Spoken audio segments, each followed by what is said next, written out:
But I think it was probably the day after that we were like, okay, something's not right. So that's when my aunt started contacting like the police and people he was supposed to be around. And she went and searched, down by the river for him. I just feel like it's just now starting to like set in, really, that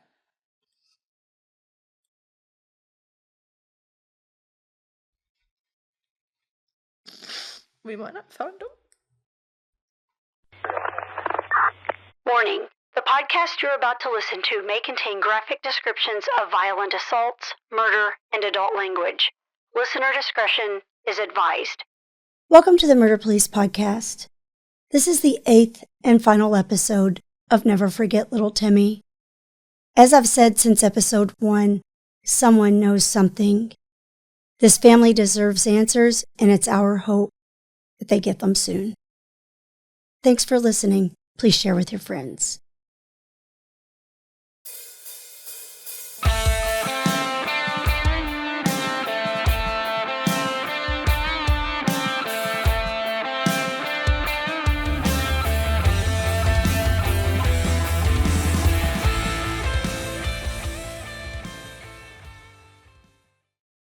Welcome to the Murder Police Podcast. Today we have with us Bree, who is cousin of Little Timmy Sterner. So Bree, thank you for joining us. Thank you all for taking the time to interview our family. How are you doing today? We're good. How are you? We're great. David, how are you?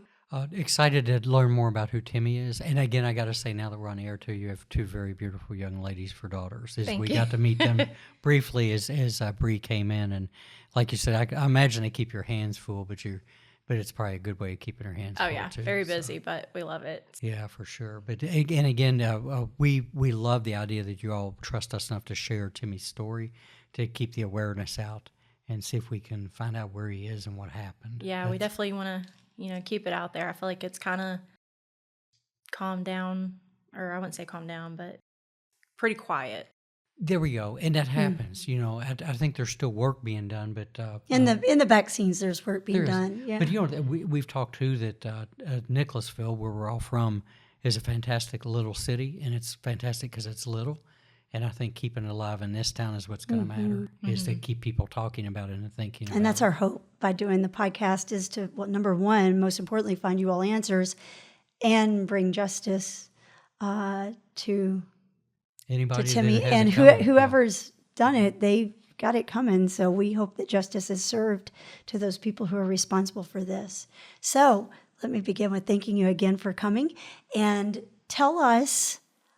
you're cousins with Timmy. Tell us how it was growing up with him. So I'm Timmy's first cousin.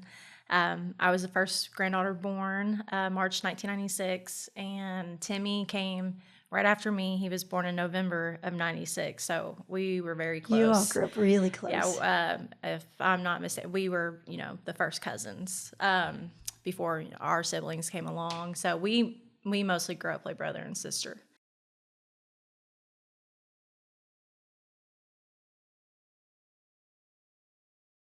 He was more like a brother to me than a cousin.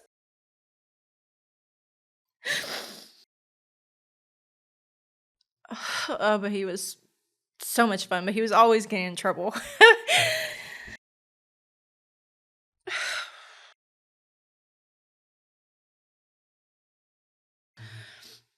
We just have a very close-knit family, very loyal. Our mothers always stressed us that, they're not always going to be here. So we were just going to have each other. And we just always were doing everything together, playing outside, grew up together, holidays. They were always around. So when I had my little brother, it was almost like he was just an addition. There were three of you all now. And then my cousin Lexi came along, and it was the four of us for years and years. So we're all very close. I don't know. I just felt like a big sister to him compared to a cousin. Did you all go to school together as well growing up? Where I had an earlier birthday, so he was always a year behind me. Yeah. But we always would go to our little grannies together. And like if we had to do our shots, we usually went together. Yeah. My grandmother told me the story about where we had to get our school shots. And I just kept telling her, I'm going to be brave. I'm going to be a big girl. I'm just going to do it. So I got up there and done it. And Timmy hid the whole time under the doctor, under the bed. He wasn't having no part of it. Yeah. And so she said when I was done, I cried a little bit. And then he was like, yep, nope, not doing it. So then he took off running. So then they had to find him. He was hiding somewhere in the doctor's office. And made it worse office. when they probably had to hold him down. Yeah, yeah. So I just love hearing the stories like that. Just from like my grandmother's perspective. Yeah. And his mom tells his stories. And she was telling me the other day about how I guess we rode the same bus together. And there was this kid that was picking on me, even though I was the older cousin. Timmy was always tougher. And he like pushed me down, and Timmy told his mom, and she was like, well, you didn't beat him up? And he was like, she was like, you got to protect your cousin. So the next day he beat him up. And he came home. He was like, Mom, I got that guy that was bothering Bree. He was so proud that he was, did it. Yeah. He's like, I done what she told me to. I protected her. So good for him. Yeah, we always looked out for each other. Like and that's what we've heard by several people that we've interviewed, that if Timmy was in your corner, he was there. Yes. Yep. Yes. You didn't have to worry about nobody bothering you. No. He is probably the most loyal person that I've ever known. Yeah. That's what we keep hearing over and over again. Mm-hmm. Was there anything when he went to school, speaking of school, was there anything that he was attracted to over other things in school? Or how did he think about sports or anything like that? Yeah, him and my brother both played football together. They were on the same football team. Oh. And then me and my cousin Lexi cheered on the same team for them. So, like I said, we done everything together. But he loved his sports, was really good at football. Academically, I wouldn't say that was his favorite, but he definitely loved like the gym and working out. The busy stuff. Yeah, yeah. He was stuff. all about like the strength. Like even when he went to prison, he stayed on that. Like he worked out every day. He said that's how he really kept himself busy in there. Yeah, he needed something to distract him probably, Yeah. From that much time especially. So good for him on that too. And not as far as school, I don't think any of us honestly loved it. Yeah, I don't think there's a love for it, is Yeah, there? I don't know. I think you just do it because you have to. Yeah. I was always the nerdy cousin, but well, I always tell Wendy she was the one offering to clean the erasers and the chalkboard. I have no doubt that she was sharpening pencils for the teacher and that was brought really an apple me. every day. Yeah, I was probably quite nerdy, like Ralphie on Christmas Story, how he's bringing her the big fruit basket. I was probably the brown noser, I'm sure. Yeah. Brown, yeah, that's I'm still right. like that as a parent. I'm like, here, girls, take your teacher her favorite donut. That's right. Yeah. Donuts, coffee. What can it whatever absolutely hurt? it takes. Yeah. So you played football. You cheerleaded on the same team too. What school was that when it was? It was for just Jasmine County youth. Broncos is the team that we were on.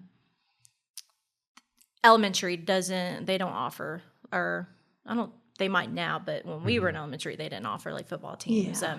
So we always done for Jasmine County is what we played for. Mm-hmm. Good deal. Well, and I think times have changed too from then. Now there's leagues for elementary in every school system, really.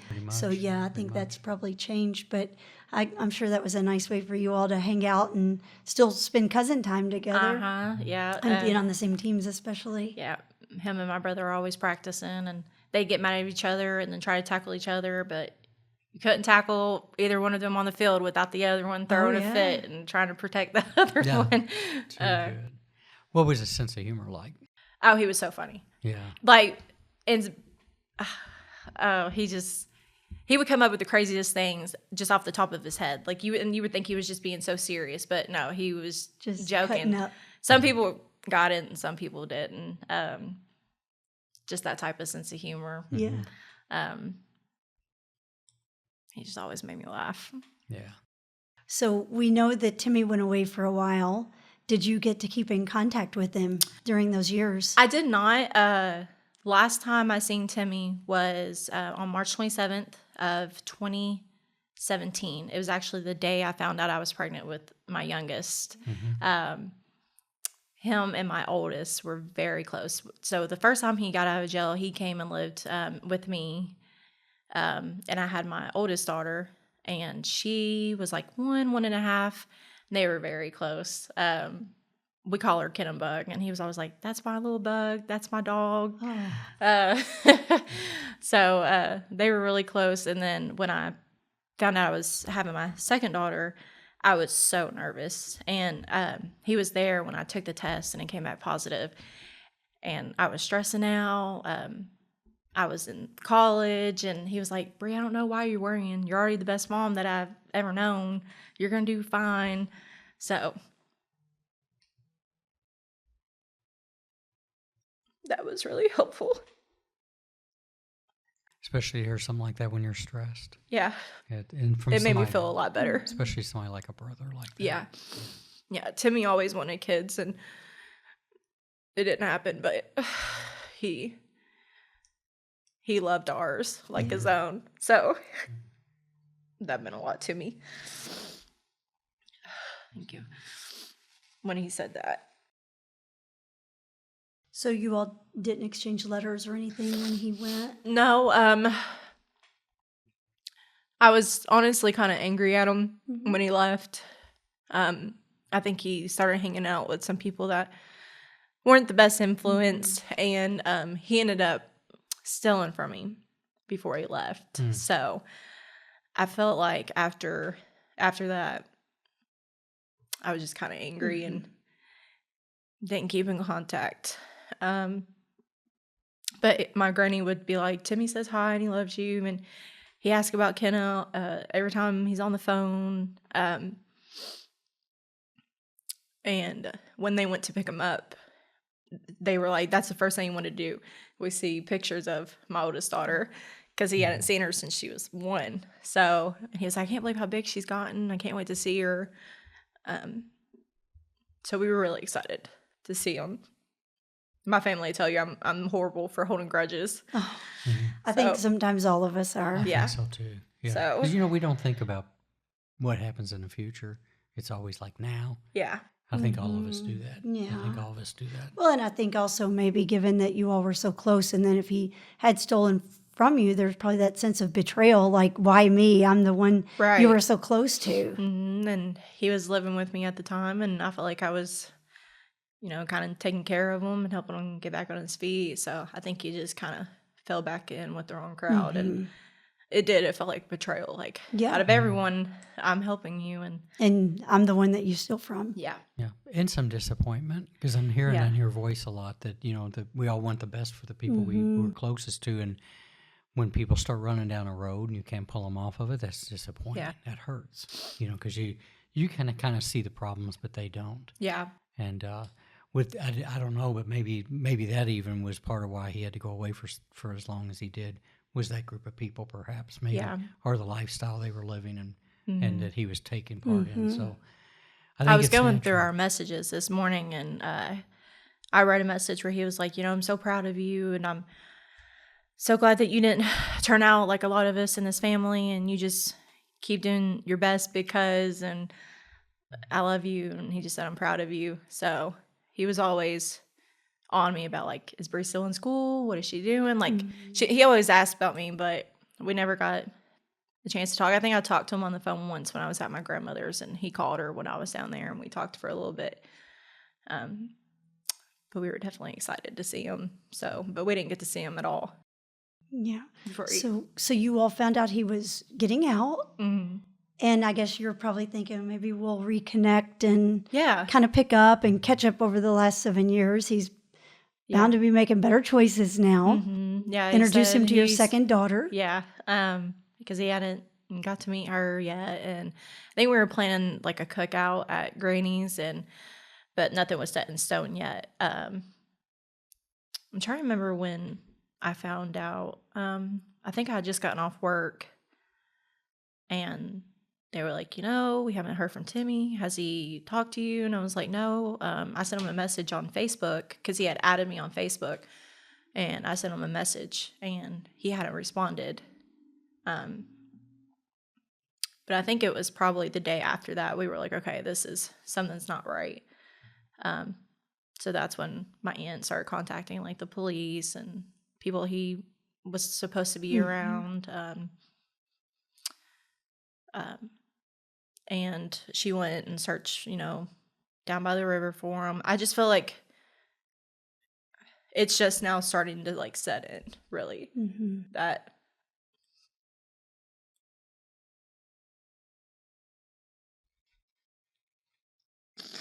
we might not found him. Yeah, I guess you got to a point where maybe hope dissipated a little bit. Yeah, I didn't have a whole lot to say at first because I was like, oh, he just got out. Maybe he's just out living life, but it's not as close as Timmy is with his family and as loyal as he is. It's not like him not to, especially with his mom, not to reach out to her at least once a day. So we knew something wasn't right when we hadn't heard from him.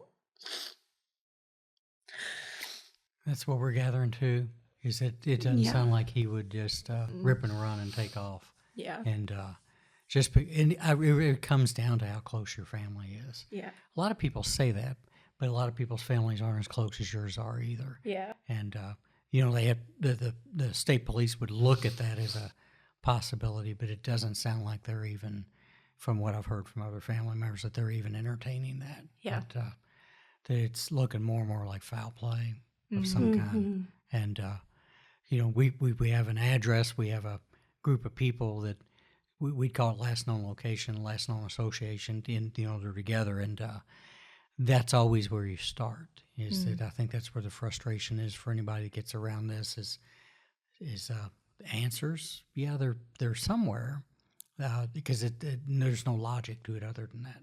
Right. That somebody, quote unquote, disappears from a specific place in a small time period and other people are there. That's more than suspicious. Yeah. Right? I'm just sorry that we meet people all the time, and I've met people all the time that they get to a certain point where hope dissipates, or they get a feeling that maybe this isn't a great outcome, and I think that's what we're hearing from the family. Yeah. Yeah, I think we all had hope for a long time that maybe, he just got around the wrong people again, and maybe done something he wasn't proud of. So maybe he was just, hiding out for a little bit, or, but like you said, now something, we know something's definitely happened, and there's people that know what happened, but with it being a small town and everyone knows everyone, then, there's rumors going around, but nothing that we can prove. And again, we don't do, I'm probably explain, we don't do the rumors on this show because they can hurt an investigation. They can misidentify people because the rumors are literally all over the place, and to the point where I'm more and more convinced from just the stuff I've heard. And I know the listeners are probably like, we should hear it too, but we just don't do that here. But some of it, I think, is probably clearly manufactured. And we've spoke to some people like, why would you make stuff like that up?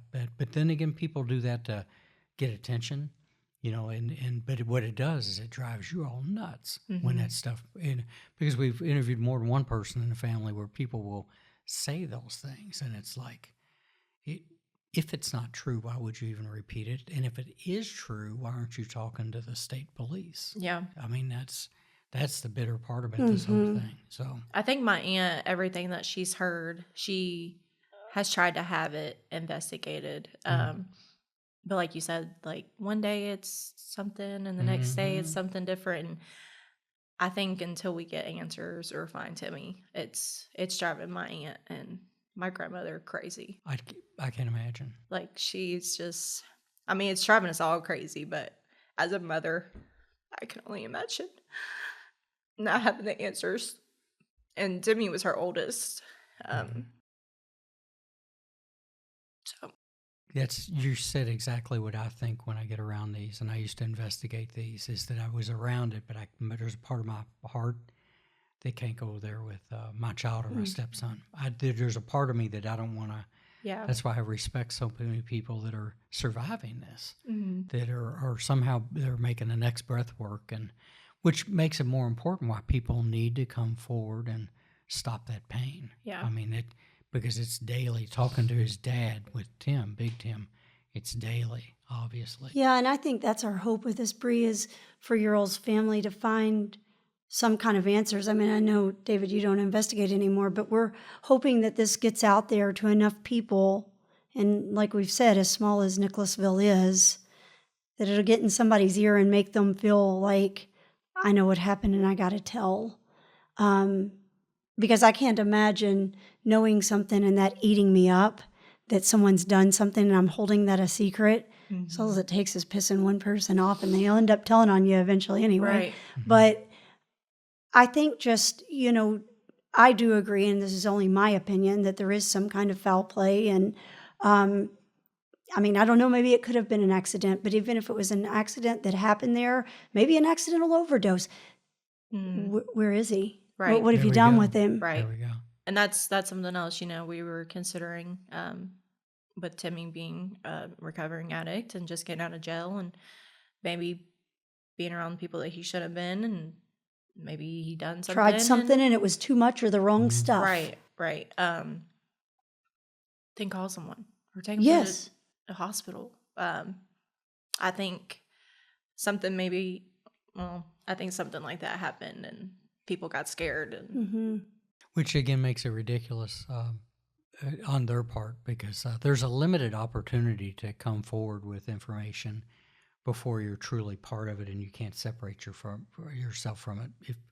If somebody knew that was the case, and you tell that forward. Night, it's not going to look as bad as 5 months later. You're saying, well, here's really what happened. Right. You're not a hero, but at the same time, you're doing the right thing. Right. And we can make this right. People can make that right. And I feel like, and as his family, we know Timmy wasn't a saint. We know he had his issues, but we still loved him. And if something like that were to happen, I don't think, you can't blame anyone else. Right. He was grown. Right. He made his own decisions, but we just want to know. Yeah, just tell. That's our hope, is that you all get answers, whether they're one way or the other. And I know from us talking to his grandmother and his dad, we've yet, at this point, haven't talked to his mother, but they just want answers so they can, have closure to it, if that's the case. Yeah. And I know for Big Timmy, Little Timmy was his only child. So, Right. My aunt, she's got other children, but she just lost a daughter in 2020. So now Timmy. Yeah. So I can. She's heartbreaking. Well, the other thing too is that people who listen and watch are going to learn who Timmy is. Mm-hmm. I mean, down to the detail, and that's the other thing we love doing, is that, like you said, things get quiet as time goes on.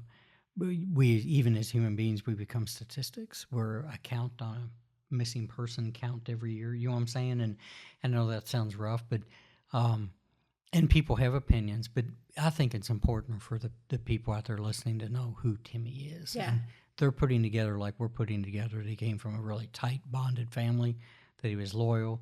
He had faults. We all have faults, but he was capable of love. Mm-hmm. It sounds like he had done a lot of stuff and a lot of soul searching in this stint that he'd come out with, and if somebody robbed him of that, they need to pay for that. I agree. And if they've held with information back to help the family heal, they probably ought to pay for that too. Mm-hmm. I mean, it's well, if you could ask people in the community for help or ask them to take action, what would that sound like? What would you do?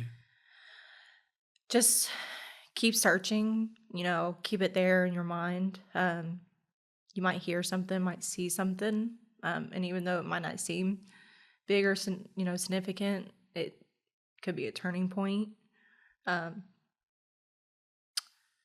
Just remember to be kind and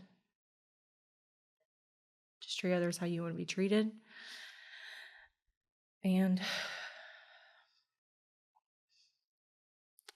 I guess just keep looking. I don't want it to, just become stagnant.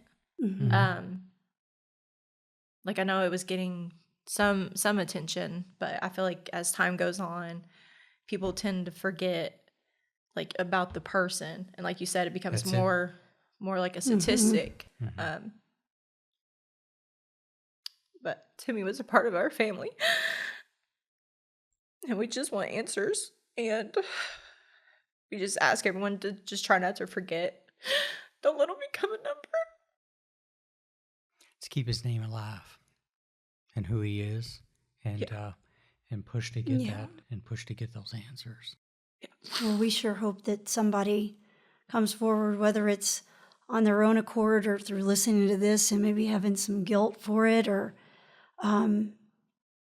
our hearts certainly go out to you all. And we've, like David said, we've learned a lot about who Timmy is through doing this, and honestly, how much pain your all's family's going through. So we are hopeful that we can help you all find answers. Yeah, this is amazing. I mean, thank you all for doing this. Well, thank you for coming to do it. I know it's not easy to talk about, and it's one of those things where it's different watching it on the TV. It is. It's very different. Because you always think like, wow, I feel for that family. Like I couldn't imagine. But then when you're in something like when this, your it's feet are almost in those shoes, it's surreal. different. Yes. And I think that's what me and Wendy's put together. You all are wonderful people going through the worst nightmare that people could go through. And you don't have that coming. And Timmy didn't have that coming for sure. So hopefully the awareness helps. And again, letting people know who Timmy is. Well, thank you again so much, Bree, for coming and sharing your perspective of who your and Timmy's relationship, and what you're hoping that someone, like you said, will come forward and just keep him alive, his memory alive. Yeah. So thank you so very much. Thank you, guys. Thank you. The Murder Police podcast is hosted by Wendy and David Lyons and was created to honor the lives of crime victims, so their names are never forgotten. It is produced, recorded, and edited by David Lyons. The Murder Police podcast can be found on your favorite Apple or Android podcast platform, as well as at murderpolicepodcast.com, where you will find show notes, transcripts, information about our presenters, and a link to the official Murder Police Podcast merch store, where you can purchase a huge variety of Murder Police podcast swag. We are also on Facebook, Instagram, and YouTube, which is closed caption for those that are hearing impaired. Just search for the Murder Police Podcast and you will find us.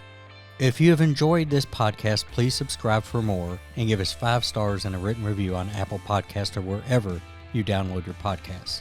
Make sure you set your player to automatically download new episodes so you get the new ones as soon as they drop. And please tell your friends. Lock it down, Judy.